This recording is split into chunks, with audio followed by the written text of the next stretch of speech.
नमस्कार मित्रों। आज के इस वीडियो में एक बार फिर से आप सभी का बहुत बहुत हार्दिक स्वागत है। हम आशा करते हैं कि आप सभी स्वस्थ होंगे, मस्त होंगे और पूरी तरह से अपनी तैयारी में व्यस्त होंगे। तो मित्रों, आज के इस वीडियो में हम हिंदी साहित्य इतिहास के अंतर्गत कुछ महत्वपूर्ण और संभावित प्रश्नों को व्याख्यात्मक तरीके से हल करेंगे और इसके साथ ही इन्हें ट्रिक की सहायता से याद करने का भी प्रयास करेंगे। तो हम आशा करते हैं कि वीडियो आप सबके लिए बहुत ही महत्वपूर्ण होने वाला है, इसलिए इस वीडियो को आप लोग अंत तक जरूर देखें। चैनल पर नए हैं तो चैनल को सब्सक्राइब कर लें और इसके साथ ही अगर आपको थोड़ा सा भी उचित लगे तो इस वीडियो को अपने जो परिचित लोग हैं उनके पास भी शेयर करें। और इसके पूर्व की वीडियो में हम लोगों ने केवल 50 प्रश्नों को देखा था, तो आज के इस वीडियो में उसके आगे के प्रश्नों को हम लोग जानेंगे। तो जैसा कि स्क्रीन पर आप देख पा रहे हैं प्रश्न संख्या 51 कि अवधि के प्रथम हिंदू कवि हैं, यानी कि अवधि के प्रथम हिंदू कवि कौन है, जवाब आपको देना है। विकल्प आपके सामने है, तो धीरे धीरे ढेर सारे भाई बहनों का जवाब भी आ गया। सर विकल्प ए को लॉक किया जाए। विकल्प ए भीम कवि इज राइट आंसर, है ना। तो बिल्कुल सही जवाब, बेहद सुंदर तैयारी आप सबकी यहाँ पर दिख रही है ना। देखिए, अवधि के प्रथम हिंदू कवि बोले सर भीम कवि, ध्यान में रखिएगा। ठीक है, चलिए। अब प्रश्न संख्या 52 है कि एक पंक्ति है कि जानत है वो सृजनहारा रचित है, यानी कि जानत है वो सृजनहारा, ये पंक्ति किसकी है, जवाब आपको देना है। विकल्प आप सबके सामने है। तो धीरे धीरे ढेर सारे भाई बहनों का जवाब आ गया कि सर विकल्प ए को लॉक किया जाए। तो विकल्प ये नूर मोहम्मद इज राइट आंसर, है ना। जानत है जो सृजनहारा है ना, जो सृजनहारा है वो भैया किसी नूर से कम नहीं है। जानते हैं जो सृजनहारा है वो नूर है, तो नूर मोहम्मद की रचना है, ध्यान में रखिएगा। ठीक है, चलिए। प्रश्न संख्या 53 है कि अमी मुरियम चूरन चारू पंक्ति है, किसकी पंक्ति है, जवाब आपको देना है। विकल्प आपके सामने है। तो अमी मुरियम चूरन चारू ये पंक्ति विकल्प ये तुलसीदास जी की है। तो जिन भाई बहनों का जवाब विकल्प ये था, बिल्कुल सही जवाब। बेहद सुंदर तैयारी आप सबकी और आप सब निश्चित रूप से बधाई के पात्र हैं। ठीक है, चलिए। प्रश्न संख्या 54 है कि भ्रमर गीत किसका महत्वपूर्ण अंश है, यानी कि किसका महत्वपूर्ण अंश है या किसकी महत्वपूर्ण रचना है, जवाब आपको देना है। भ्रमर गीत किससे संबंधित है, आपका जवाब आया कि सर विकल्प ए को लॉक किया जाए। Surdas is right answer. और सूरदास द्वारा 3 रचनाएं लिखी गई हैं जो कि बड़ी महत्वपूर्ण है, जिनमें सूरसागर है, सूर सारावली है और साहित्य लहरी है। ठीक है ना, ये ध्यान में रखिएगा। जो भ्रमर गीत प्रसंग है ये सूर सागर से लिया गया है और इसी सूर सागर का एक प्रसंग है भ्रमर गीत, ध्यान में रखिएगा। तो बिल्कुल भ्रमर गीत किसका अंश है, तो सूर सागर का अंश है, ध्यान में रखिएगा। सूर सागर किसकी रचना है, सूरदास की रचना है, ये भी आप ध्यान में रखिएगा। ठीक है, चलिए। प्रश्न संख्या 55 है कि हित 84 की रचना की है, यानी कि हित 84 किसकी रचना है, आपको जवाब देना है। और आपका जवाब आ गया, अक्सर विकल्प ए को लॉक किया जाए। हित हरिवंश इज राइट आंसर, है ना। हित हरवंश, हरवंश का हित जो करेगा वही तो हित 84 है ना। हित 84 कौन, जो हरवंश का हित करे, तो हित हरवंश हित 84, ध्यान में रख लीजिएगा। ठीक है, चलिए।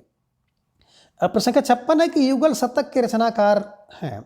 अब युगल शतक के रचनाकार कौन है, तो आप सबका जवाब आ गया, अक्सर विकल्प ए को लॉक किया जाए। Shri Bhatt is right answer, है ना। जब युगल शतक लोग मिल जाते हैं, युगल मिल जाए, युगल का शतक लग जाए, तो भट्ट से भट्ट पर श्री भट्ट की रचना है, ध्यान में रखिएगा। ठीक है, चलिए। प्रश्न संख्या 57 है कि मीराबाई किस भाषा से जुड़ी कवित्री रहे हैं, यानी कि मीराबाई की जो भाषा है वो कौन सी भाषा है, आपको जवाब देना है। और आपका जवाब आया, अक्सर विकल्प ए को लॉक किया जाए। ब्रज भाषा इज राइट आंसर, है ना। मीराबाई की भाषा कौन सी है, ब्रज भाषा है, ध्यान में रखिएगा। ठीक है। प्रश्न संख्या 58 है कि बड़ी प्रसिद्ध रचना आ गई कि फेरी मिलबो की रचनाकार बताएं, यानी कि फेरी मिलबो रचना किसकी है, आपको जवाब देना है।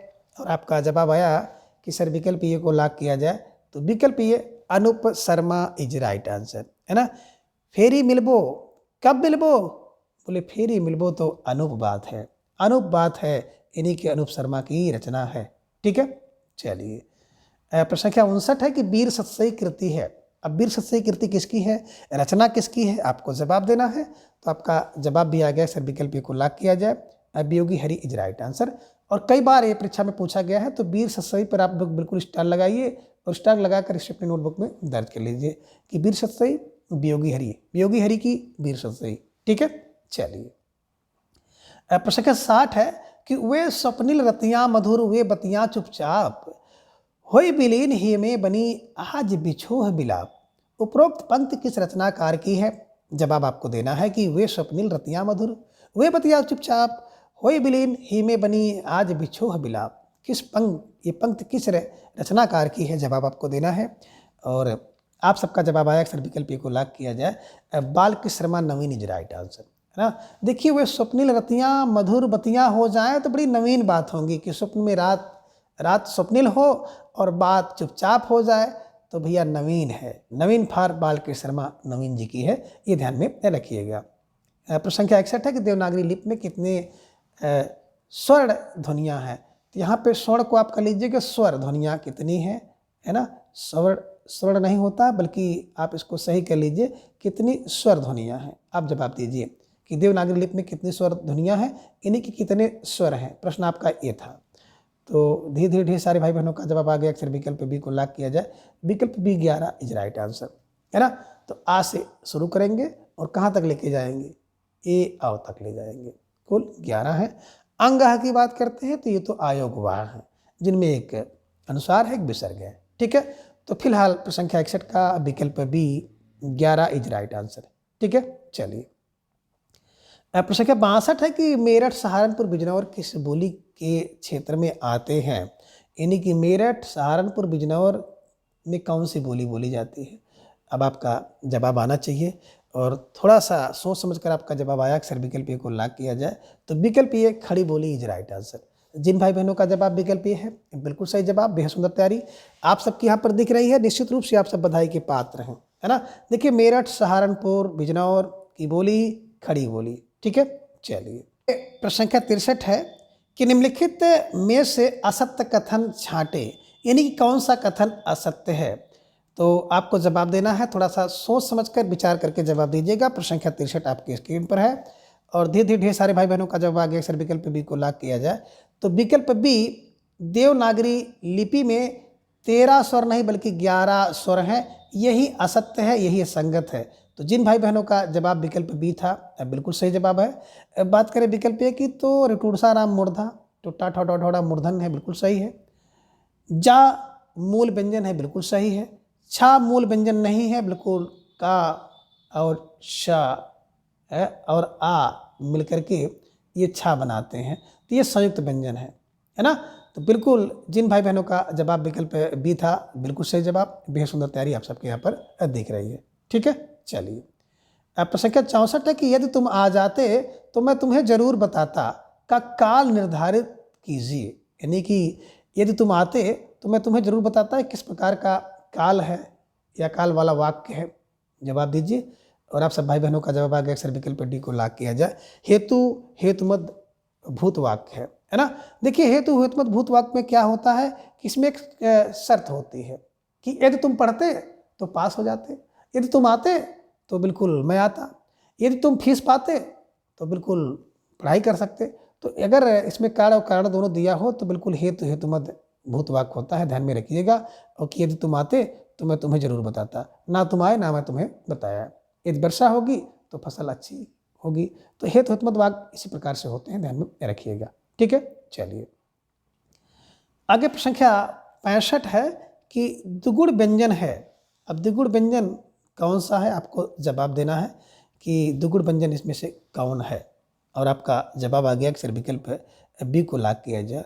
ड और ढ ये द्विगुण है।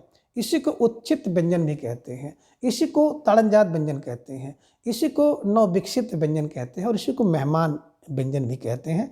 तो ये ध्यान में रखिएगा। और जब आप वर्णमाला पढ़ते हैं तो बिल्कुल आपने देखा होगा कि 11 स्वर हैं और 33 व्यंजन हैं। तो 11 33 44 हो गए। 2 इसमें आयोगवाह हैं, अंग और आह, तो हो गए 46। 4 आपके संयुक्त व्यंजन हैं, छ त्र ज्ञ स्रा, और 2 आपके यही द्विगुण है, जिसे आप कहते हैं ताड़नजात, जिसे आप कहते हैं उत्क्षिप्त, जिसे आप कहते हैं नवविकसित या नए मेहमान व्यंजन। तो बिल्कुल जिन भाई बहनों का जवाब विकल्प भी था, बिल्कुल सही जवाब। बेहद सुंदर तैयारी है ना। ये वर्णमाला में 2 बार आते हैं, एक बार इस रूप में आएंगे और एक बार इस रूप में, एक बार इस रूप में और एक बार इस रूप में, तो आपने देखा होगा। ठीक है, चलिए। अब प्रश्न संख्या 66 है कि निम्नलिखित बोलियों का उत्तर दक्षिण क्रम में संयोजित करें। अब प्रश्न संख्या 66 का जवाब आपको देना है। तो ढेर सारे भाई बहनों का जवाब आ गया, अक्सर विकल्प बी को लाग किया जाए, बांगरू, बुंदेली, मालवी और मैथिली। तो देखिए उसी क्रम से, दक्षिण क्रम से आपका आ रहा है, उत्तर से दक्षिण क्रम में, और बिल्कुल सही जवाब। ठीक है, चलिए। प्रश्न संख्या 67 है कि संविधान में राजभाषा का प्रावधान किस सूची में है। आपको जवाब देना है। तो प्रश्न संख्या 67 का जवाब धीरे धीरे आ गया, सर विकल्प बी को लाग किया जाए। भाग 17 अध्याय 1 अनुच्छेद 343 का पहला है। तो बिल्कुल सही जवाब। बेहद सुंदर तैयारी आप सबकी यहाँ पर दिख रही है, और आप सबको अपनी तैयारी को इसी तरह से धार देना है और बेहतर से बेहतर करते हुए चलना है। ठीक है, चलिए। प्रश्न संख्या 68 है कि हिंदी के अतिरिक्त भारत में सरकारी काम किस भाषा में होता है। आपको जवाब देना है, और आप सबका जवाब आ गया, अक्सर विकल्प डी को लाग किया जाए, अंग्रेजी इज राइट आंसर, है ना। देखिए बात करें भारत में तो हिंदी के अतिरिक्त अंग्रेजी भाषा में काम किया जाता है। इन्हीं की राजभाषा, सरकारी कार्यालय की भाषा जो है हिंदी अंग्रेजी दोनों है। ठीक है, चलिए। प्रश्न संख्या 69 है कि हिंदी दिवस मनाया जाता है। अब हिंदी दिवस कब मनाया जाता है, आपको जवाब देना है। प्यारा सा प्रश्न है, आसान सा, और ये बहुत बार परीक्षा में पूछा गया है। तो आप सबका जवाब सही आना चाहिए, और आप सब भाई बहनों का जवाब भी आ गया, अक्सर विकल्प बी को लाग किया जाए, 14 सितंबर, है ना। विश्व हिंदी दिवस, हिंदी दिवस कब मनाया जाता है, 14 सितंबर को। विश्व हिंदी दिवस अभी हाल ही मनाया गया है 10 जनवरी को। तो ये भी ध्यान में आपको रखना होगा। अब अगर हम बात करें कि आखिर 14 सितंबर को ही हिंदी दिवस क्यों मनाया जाता है, तो 14 सितंबर 1949 को जो हमारी हिंदी भाषा है, इस हिंदी भाषा को भारतीय संविधान में राजभाषा का दर्जा मिला था। इस कारण से 14 सितंबर को हम लोग हिंदी दिवस के रूप में मनाते हैं। तो ये भी आपको ध्यान में रखना होगा। ठीक है ना। अब विश्व हिंदी दिवस 10 जनवरी को। ठीक है, चलिए। प्रश्न संख्या 70 है कि राजभाषा आयोग का गठन निम्नलिखित में से किस अनुच्छेद के अंतर्गत है। अब राजभाषा आयोग गठन की बात करते हैं तो किस अनुच्छेद के अंतर्गत है, और आपका जवाब आ गया 344, है ना। 344 यानी कि 344 अनुच्छेद के अंतर्गत राजभाषा आयोग का गठन किया गया। ठीक है, चलिए। अब प्रश्न संख्या 71 है कि सुमेलित कीजिए, सूची 1 को सूची 2 से सुमेलित करना है। तो एक तरफ तो आप देख रहे हैं पत्रिकाएं, और दूसरी तरफ उसके प्रकाशक हैं, तो आपको जवाब देना है। और बात अगर हम लोग करें विकल्प ए में सरस्वती, तो बिल्कुल किसकी है, महावीर प्रसाद की है। इंदु जयशंकर प्रसाद की है। कब बचन सुधा भारतेंदु की है। हिंदी प्रदीप बालकृष्ण भट्ट की है। तो यानी कि 1 का 2 और 2 का 1, तो 1 का 2 और 2 का 1, और फिर 3 4 उसी क्रम में है। तो प्रश्न संख्या 71 का जिन भाई बहनों का जवाब विकल्प ये था, बिल्कुल सही जवाब, और बेहतरीन तैयारी आप सबकी यहाँ पर दिख रही है। इसको ऐसे ही बैठाना है कि देखिए सरस्वती तो महावीर, है ना, जिसके अंदर सरस्वती निवास करता है भैया वो महावीर है ना। इंदु प्रसाद का, शंकर प्रसाद के ऊपर इंदु है ना। और कब बचन सुधा भारत में हिंदी प्रदीप बालकृष्ण भट्ट का है, ये ध्यान में रखिएगा। ठीक है, चलिए। प्रश्न संख्या 72 है कि असत्य कथन का चयन करें। अब इनमें कौन सा कथन असत्य है, आपको जवाब देना है। तो थोड़ा सा देख लीजिएगा, और थोड़ा सा जूम करने में, है ना, हो सकता है कि थोड़ी सी समस्या हमको भी हो रही है। तो आपको जवाब देना है, असत्य कथन कौन सा है, चयन आपको करना है। 72 प्रश्न आपके स्क्रीन पे, और आपका जवाब आगे अक्सर विकल्प डी को लाग किया जाए। हिंदी प्रदीप बालकृष्ण भट्ट की पत्रिका थी, लखनऊ से नहीं बल्कि प्रयागराज या इलाहाबाद, आप इसको कह सकते हैं, ध्यान में रखिएगा। बाकी बात करें प्रताप, है ना, तो बिल्कुल कानपुर से प्रकाशित होती थी, ये ध्यान में रखिएगा। पंजाब केसरी लाहौर से, उदंत मार्तन कलकत्ता से पंडित जुगल किशोर द्वारा प्रकाशित किया जाता था। ये सब के सब सही हैं, लेकिन हिंदी प्रदीप की बात लखनऊ से नहीं बल्कि प्रयागराज यानी कि लखनऊ से, प्रयागराज यानी कि इलाहाबाद से। ठीक है, चलिए। प्रश्न संख्या 73 है कि हिंदी साहित्य सम्मेलन प्रयाग की स्थापना किस वर्ष हुई। तो हिंदी साहित्य सम्मेलन प्रयाग की स्थापना कब हुई, 10 फरवरी 1910 को ध्यान में रखिएगा। ठीक है, चलिए। प्रश्न संख्या 74 है कि ब्रह्म समाज की स्थापना किस वर्ष हुई थी, और आप सब भाई बहनों का जवाब आ गया, सर विकल्प को लाग किया जाए, 1928 is right, 1828 is right answer. 1828 में ब्रह्म समाज, 1828 ब्रह्म समाज 1828 ध्यान में रख लीजिएगा। ठीक है, चलिए। प्रश्न संख्या 75 है कि महाराष्ट्र राष्ट्र भाषा सभा पुणे की स्थापना किस वर्ष हुई? अब महाराष्ट्र में राष्ट्रभाषा सभा जो कि पुणे की स्थापना कब होती है?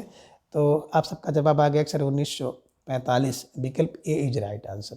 तो जिन भाई बहनों का जवाब विकल्प ये है, बिल्कुल सही जवाब, बेहद सुंदर तैयारी आप सबके यहाँ पर दिख रही है और आप सबको अपनी तैयारी को इसी तरह से बरकरार करना है ना। ये लीजिए प्रश्न संख्या 76, प्यारा सा प्रश्न आप सबकी स्क्रीन पर है। थोड़ा सा सोच समझ कर जवाब आपको देना होगा कि असत्य कथन को चुनना है, कौन सा असत्य कथन है।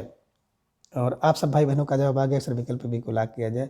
रामकृष्ण मिशन की स्थापना रामकृष्ण परमहंस ने की है, बिल्कुल गलत है ना। रामकृष्ण मिशन की स्थापना रामकृष्ण मिशन ने खुद नहीं करी, बल्कि इनके परम शिष्य जिनका नाम था स्वामी विवेकानंद जी ने किया था, ये ध्यान में रखिएगा, है ना। तो बिल्कुल 1 मई 1897 ईस्वी में किया था, ये भी ध्यान में आप रखिएगा। यही असत्य है ना, कि रामकृष्ण मिशन की स्थापना विवेकानंद जी ने किया है ना, रामकृष्ण परमहंस ने नहीं किया है। प्रार्थना समाज गोविंद, महादेव गोविंद रानडे, आर्य समाज दयानंद सरस्वती, ब्रह्म समाज राजा मोहन राय और रामकृष्ण मिशन विवेकानंद। ध्यान में रखिएगा, स्टार लगाकर कहीं नोट कर लीजिएगा। कभी कभी खास तौर से नेट जेआरएफ की परीक्षा में इस टाइप के प्रश्न भी पूछे जाते हैं, ठीक है। चलिए प्रश्न संख्या 77 आपकी स्क्रीन पर आ गया और प्यारा सा प्रश्न है कि 252 वैष्णवन की वार्ता की भाषा है, यानी कि 252 वैष्णवन की वार्ता, इसकी भाषा कौन सी है ना। और सबसे पहले तो 252 और 84 वैष्णवन की वार्ता किसने लिखा है? गोकुलनाथ ने लिखा है। तो मैंने आपको बताया था कुल कितनी, बोले कुल 252 और 84, 84 और 252, तो कुल फार गोकुलनाथ की, कुल गोकुलनाथ है ना। तो गोकुलनाथ की रचना है, किस भाषा में है, जवाब आपको देना है। और आप सब भाई बहनों का जवाब आ गया कि सर विकल्प ए को लाग किया जाए, ब्रज भाषा इज राइट आंसर, है ना। कुल वैष्णवन की वार्ता ब्रज भाषा में हुई है, ठीक है। चलिए प्रश्न संख्या 78 है कि सुमेलित कीजिए। तो सूची 1 में रचना है और सूची 2 में रचनाकार है, तो रचना को रचनाकार से मिलाना है।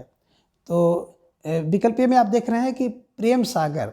अब ये देखिए प्रेम का सागर हो तो प्रेम का सागर, प्रेम में कौन, प्रेम के सागर में लल्लू टाइप के लोग डूबते हैं, है ना। और सुख के सागर में सदा सुख रहेगा। अगर आप सुख के सागर में घुस गए हैं, डूब गए हैं, तो सदा सुख रहेगा। सदा सुखलाल की रचना है। और भाग ऐसे वैसे नहीं, है ना, श्रद्धा और राम की कृपा से फुल भाग बनती है, तो श्रद्धा राम फुलरे की। और भाषा योग वशिष्ठ, तो राम प्रसाद निरंजनी की। तो भाषा का योग निरंजनी होता है, ध्यान में रखिएगा। अब इसके हिसाब से अगर आप देखेंगे तो ये का 2 और 2 का ए, तो 1 का 2, 2 का ए और 3 4 उसी क्रम में है। बिल्कुल 78 का अगर आप जवाब देखेंगे तो विकल्प ए, जिन भाई बहनों का जवाब था, बिल्कुल सही जवाब। बेहद सुंदर तैयारी आप सबके यहाँ पर दिख रही है, ठीक है। चलिए प्रश्न संख्या 79 है कि अमीर खुसरो का जन्म किस जिले में है, यानी कि अमीर खुसरो का जन्म किस जिले में हुआ था। और आप सब भाई बहनों का जवाब फौरन आ गया, चल विकल्प ए को लाग किया जाए। एटा इज राइट आंसर, है ना। एटा, अमीर खुसरो एटा, ध्यान में रखिएगा, ठीक है। चलिए प्रश्न संख्या 80 है कि राजभाषा नियमानुसार का वर्ग में कौन सा एक राज्य नहीं है। तो आपको जवाब देना था और आप सबका जवाब भी आ गया, अक्षर विकल्प ए को लाग किया जाए। पंजाब इज राइट आंसर, है ना। आपने देखा होगा राजभाषा नियम के अनुसार का, खा और गा 3 वर्ग बांटे गए हैं। तो का वर्ग में हिंदी भाषा को रखा गया है और पंजाबी हिंदी भाषा के अंतर्गत नहीं आता है, तो यही सही है, ठीक है। चलिए प्रश्न संख्या 81 के निम्न में से कौन सा हिंदी भाषी राज्य नहीं है। आप जवाब दीजिए, उसी से मिलता जुलता है प्रश्न संख्या 81 और आपका जवाब फिर आ गया अक्षर विकल्प, है ना, ये को लाग किया जाए। पंजाबी, यानी कि पंजाब इज राइट आंसर। ये हिंदी भाषा राज्य नहीं है, बल्कि हरियाणा, दिल्ली, राजस्थान हिंदी भाषी राज्य हैं, ठीक है। चलिए प्रश्न संख्या 82 कि मूर्धन्य वर्णों की संख्या कितनी है। मूर्धन्य, ऋटुरसा राम मूर्धा, है ना, टा वर्ग पूरा और उसी में री है। तो जिन भाई बहनों का जवाब विकल्प डी है, 5 इज राइट आंसर, है ना। तो जिन भाई बहनों का जवाब विकल्प डी था, बिल्कुल सही जवाब। बेहद सुंदर तैयारी आप सबको दिख रही है और आप सबको अपनी तैयारी को इसी तरह से मजबूत करना है, ठीक है। आगे प्रश्न संख्या 83 है कि निम्नलिखित में से किस बोली में द्वित्व वर्णों की प्रधानता है। अब जवाब दीजिए, किस बोली में द्वित्व वर्णों की प्रधानता है ना। आप यहाँ पे शब्द भी उसको देख रहे हैं प्रश्न संख्या 83 के अनुसार। तो ढेर सारे भाई बहनों का जवाब आ गया, सर विकल्प डी को लाग किया जाए। विकल्प D Kannauji is right answer, है ना। देखिए द्वित्व वर्ण की बात अगर देखी जाए ना, तो द्वित्व वर्ण क्या है, एक बार स्वर रहित फिर स्वर सहित। जैसे कहते कुत्ता, आधा ता फिर पूरा ता, बच्चा आधा चा फिर पूरा जा। तो कन्नौज में देखेंगे कन्नौजी आधा ना फिर पूरा ना, ये ध्यान में रखिएगा, द्वित्व है। ठीक है, चलिए। प्रश्न संख्या 84 कि दुख सबको मांझता है और चाहे स्वयं को मुक्ति देना वह ना जाने, किंतु उनको मांझता है, उन्हें सिखा देता है कि सबको मुक्त रखे। उपरोक्त पंक्ति किस रचनाकार की है कि दुख सबको मांझता है? अब मांझता है कि नहीं मांझता है, जवाब दीजिए। और ढेर सारे भाई बहनों का जवाब आ गया, अक्सर विकल्प को लाभ किया जाए। अगेय है, दुख सबको मांझता है, ये अगेय है, अगेय है, अगेय फार अगेय जी की पंक्ति है, ध्यान में रखिएगा। ठीक है, चलिए। प्रश्न संख्या 85 है कि अयोध्या सिंह उपाध्याय हरिओं द्वारा रचित प्रिय प्रवास और वैदेही वनवास की भाषा कौन सी है? तो अयोध्या सिंह उपाध्याय हरिओं की दो रचनाएं हैं, प्रिय प्रवास वैदेही वनवास, दोनों की भाषा क्या है? तो आप सब भाई बहनों का जवाब आ गया कि दोनों की भाषा खड़ी बोली है ना। तो प्रिय का प्रवास और वैदेही का वनवास दोनों खड़े खड़े हो गया, खड़े खड़े फार खड़ी बोली की रचना है, ध्यान में रखिएगा। ठीक है, चलिए। प्रश्न संख्या 86 है कि पोर्ट विलियम कॉलेज की स्थापना कब हुई? जवाब दीजिए। प्यारा सा प्रश्न आप सबके स्क्रीन पर है कि पोर्ट विलियम कॉलेज की स्थापना कब हुई? ढेर सारे भाई बहनों का जवाब आ गया, सर विकल्प ए को लॉक किया जाए। तो विकल्प ए 1800 ईस्वी इज ए राइट आंसर। ठीक है, चलिए। प्रश्न संख्या 87 है कि छायावादी युग का सर्वश्रेष्ठ महाकाव्य कौन सा है? जवाब दीजिए। विकल्प आप सबके सामने हैं और धीरे धीरे ढेर सारे भाई बहनों का जवाब आ गया कि सर विकल्प ए को लॉक किया जाए। तो विकल्प ए कामायनी इज राइट आंसर, है ना। छायावाद युग की सर्वश्रेष्ठ महाकाव्य जो है कामायनी है, रचना 1935 ईस्वी में, रचनाकार जयशंकर प्रसाद है, ध्यान में रखिएगा। ठीक है, चलिए। प्रश्न संख्या 88 है कि सत्यामृत प्रवाह के लेखक कौन है? अब सत्य अमृत का प्रवाह किसका है? जवाब देना है और धीरे धीरे ढेर सारे भाई बहनों का जवाब आ गया कि श्रद्धाराम फुलरी। जब फुल श्रद्धा होगी ना तो सत्य अमृत का प्रवाह होगा। ऐसे कुछ किलो बना करके इसे अपने दिमाग में रख लीजिएगा। और फिलहाल जिन भाई बहनों का जवाब जो है विकल्प ये था, बिल्कुल सही जवाब और आप सब बधाई के पात्र हैं। ठीक है, चलिए आगे। प्रश्न संख्या 89 है कि सुमेलित कीजिए। सूची 1 को सूची 2 के साथ सुमेलित करना है। तो थोड़ा सा आपको हल्का यहाँ पर दिख रहा होगा, है ना। सूची 1 में पत्र है और सूची 2 में उसके संपादक, दोनों को मिलाना है। अब ए में आपने देखा भारतेंदु, अब भारतेंदु पत्र राधाचरण गोस्वामी का है।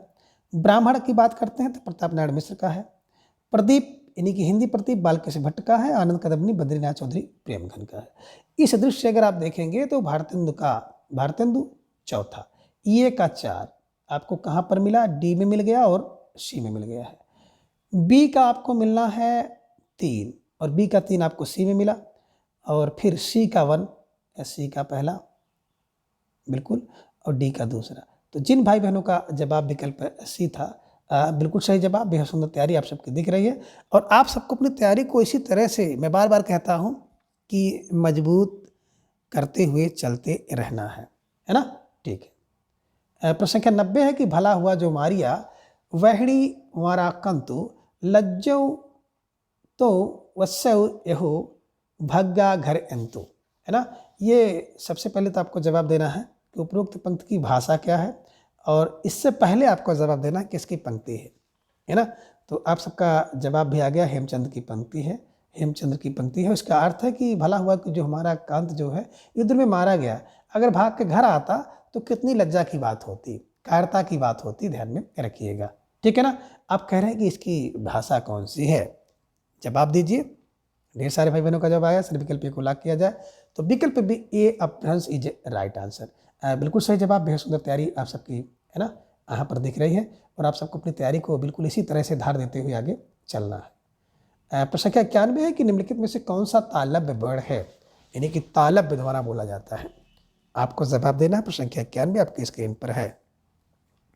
अब बिल्कुल ढेर सारे भाई बहनों का जवाब आ गया कि सर इचू ऐसा नाम ताली, चा वर्ग पूरा, तो चा। ठीक है। यारा लावांतस्थ है, रा लुंठित है ना, यारा लावांतस्थ है, टा मूर्धन्य है। ठीक है। तो जिन भाई बहनों का जवाब विकल्प ये था, बिल्कुल सही जवाब। प्रश्न संख्या 92 है कि हिंदी में विसर्गों की संख्या कितनी है। आपको जवाब देना है कि विसर्ग कितने हैं, और आप सबका जवाब आ गया, अक्सर विकल्प को लॉक किया जाए, है ना। देखिए होंगे एक अनुस्वार है और एक ही विसर्ग है, ये ध्यान में रखिएगा, अह। ठीक है, तो विसर्ग की संख्या कितनी है? विकल्प ए 1 इज राइट आंसर। जिन भाई बहनों का जवाब विकल्प ए था, बिल्कुल सही जवाब, बेहद सुंदर तैयारी आप सबकी दिख रही है। द्विगुण व्यंजनों की संख्या कितनी है? द्विगुण व्यंजन कौन कौन से हैं जो कि 2 गुण धारण करते हैं, यानी कि हिंदी वर्णमाला में 2 बार आते हैं? तो आपका जवाब भी आ गया, अक्सर विकल्प बी को लाग किया जाए। अभी आपने देखा था कि ड ढ है ना, और इसी का द्विगुण होता है ड ढ, ध्यान में रखिएगा, है ना। द्विगुण व्यंजन, उच्चिप्त व्यंजन, ताड़नजात व्यंजन, है ना, नए विकसित व्यंजन, मेहमान व्यंजन, आगत व्यंजन, तो ध्यान में इसको रख लीजिएगा। और विकल्प बी को हमेशा के लिए कंठस्थ कर लीजिएगा। ठीक है, चलिए प्रश्न संख्या 94 को सम्मिलित कीजिए। सूची 1 को सूची 2 के साथ आपको सम्मिलित करना है। प्यारा सा प्रश्न है, आसान सी प्रश्नोत्तरी है, और कभी कभी इन आसान से प्रश्नों को भी बनाने में दिक्कत होती है, यानी कि गलत हो जाता है, और आसान सा प्रश्न जिसका गलत हो जाता है वो निश्चित रूप से चयन से बाहर हो जाता है ना। तो बिल्कुल आप सूची 1 में व्यंजन देख रहे हैं, सूची 2 में व्यंजन के प्रकार। ता था दा बिल्कुल दंत से है, दंत पिलाइए 3 पर, है ना। जा चा छा जा तालु है। ऋतुषाणाम सा सा सा उसमें है, का खा गा कंठ है। अब इस हिसाब से मिला लीजिए कि दा का दंत यानी कि ए का तीसरा कहाँ पे है? ए का तीसरा बी में है, बी का पहला बिल्कुल बी में, सी का चौथा बिल्कुल, और डी का दूसरा। तो जिन भाई बहनों का जवाब विकल्प बी था, बिल्कुल सही जवाब, बेहद सुंदर तैयारी आप सबके यहाँ पर दिख रही है ना। तो निश्चित रूप से उच्चारण और उच्चारण स्थान से जो प्रश्न आपके बनते हैं, ऐसे प्रश्न बिल्कुल गलत नहीं होने चाहिए। ठीक है ना। विस्तृत रूप से अगर आपको क्लास देखना है तो बिल्कुल टीजीटी पीजीटी हिंदी की कोई भी प्लेलिस्ट आप खोल लीजिएगा और जाकर वहाँ पे देख लीजिएगा, चाहे पीजीटी हिंदी या टीजीटी हिंदी। पूरी वीडियो मेरे द्वारा बहुत पहले अपलोड की जा चुकी है, विस्तृत रूप से है, टकी वे में है। ठीक है, चलिए प्रश्न संख्या 95 की हिंदी साहित्य सम्मेलन की स्थापना की गई थी, किसके द्वारा की गई थी? अब आपको जवाब देना है। प्रश्न संख्या 95 आप सबकी स्क्रीन पर है, और धीरे ढेर सारे भाई बहनों को जवाब आ गया, सर विकल्प बी को लाग किया जाए, Mahavir Prasad Dwivedi is right answer. अब देखिए हिंदी साहित्य का सम्मेलन कौन करा सकता है? जो महान होगा, और महान होने के साथ साथ वीर भी होगा, ये ध्यान में रखिएगा, महावीर प्रसाद द्विवेदी। ठीक है, चलिए प्रश्न संख्या 96 की मेवाती किस वर्ग की बोली है? आपको जवाब देना है प्रश्न संख्या 96 का। तो आप सब भाई बहनों का जवाब भी आ गया, सर विकल्प सी को लाग किया जाए, मामा जमे राजस्थान, है ना, मालवी, मारवाड़ी, मेवाती और बिल्कुल जयपुरी, ये राजस्थान की बोलियां हैं, ध्यान में रखिएगा। ठीक है, चलिए प्रश्न संख्या 97 है कि अष्टछाप की रचना की है, तो रचना को आप स्थापना कर लीजिए कि अष्टछाप की स्थापना किसने किया है, आपको जवाब देना है। और धीरे ढेर सारे भाई बहनों को जवाब आ गया, अक्षर विकल्प भी को लाग किया जाए, विट्ठल दास ने, है ना, ये ध्यान में आपको रखना होगा। ठीक है, वल्लभाचार्य के पुत्र थे विट्ठल दास, तो विट्ठल दास ने अष्टछाप की स्थापना किया। ठीक है, चलिए 98 है कि अष्टछाप की स्थापना हुई, यानी कि अष्टछाप की स्थापना किस वर्ष हुई थी? तो जवाब आप सबको देना है, थोड़ा सा सोच समझ कर विचार करिएगा, इसके बाद इसका जवाब दीजिएगा। तो धीरे ढेर सारे भाई बहनों का जवाब आ गया, सर विकल्प सी को लाग किया जाए, तो विकल्प सी 1565 इज राइट आंसर। अब वेरी वेरी मोस्ट इम्पोर्टेंट प्रश्न है, और कई बार परीक्षा में पूछा जा चुका है, तो हो सकता है कि, है ना, ये प्रश्न आपकी परीक्षा में देखने को मिल जाए। और प्रश्न संख्या 99 है कि देवनागरी लिपि में कुल वर्णों की संख्या कितनी है? यानी कि देवनागरी लिपि जो आप देख रहे हैं उसमें कुल कितने वर्ण हैं, आपको जवाब देना है। तो धीरे धीरे सारे भाई बहनों का जवाब आ गया, सर विकल्प डी को लाग किया जाए, 52 वर्ण इज राइट आंसर, है ना। 11 स्वर हैं, 33 व्यंजन है, 11 33 44 हो गए, 2 आपके अयोगवाह हैं, अंग और आह, तो हो गए 46, 4 आपके संयुक्त व्यंजन है, छात्रा ज्ञासरा, और 2 आपके आपने देखा है द्वित्व व्यंजन है, उच्चिप्त व्यंजन है, ताड़नजात व्यंजन है, नए व्यंजन है, डा ढा, तो कुल मिला जुला के 52 वर्ण है। प्रश्न संख्या 99 का विकल्प डी 52 इज राइट आंसर। ठीक है, चलिए प्रश्न संख्या 100 है कि भविष्यत कहा के रचनाकार इनमें से कौन है? आपको जवाब देना है। तो बहुत महत्वपूर्ण प्रश्न है कि भविष्यत कहा के रचनाकार कौन है, और धीरे धीरे ढेर सारे भाई बहनों का जवाब आ गया, सर विकल्प बी को लाग किया जाए, धनपाल इज राइट आंसर, है ना। मैंने कई बार आपको बताया है कि भविष्य के लिए धन को पाल कर रखते हैं, तो भविष्यत कहा धनपाल की रचना है, ये ध्यान में आपको रखना होगा। तो भविष्य के लिए धन को पाल के रखो, बचा के रखो, इसे ट्रिक बना लीजिएगा और इसे अपने मस्तिष्क में हमेशा के लिए छाप लीजिएगा। तो मित्रों, आज की इस वीडियो में बस इतना। अगली वीडियो में हम इसके अगले भाग को जानेंगे। तब तक के लिए आप सभी अपना भरपूर ख्याल रखिए और अपना अधिक से अधिक समय अपनी तैयारी पर लगाएं। अपना प्रेम, स्नेह, विश्वास इस तरह से चैनल पर बनाए रखें और प्रत्येक दिन सुबह 7 बजे जुड़ करके आप सब अपनी तैयारी को जांचे परखें, मजबूत करें। धन्यवाद, नमस्कार, बाय बाय।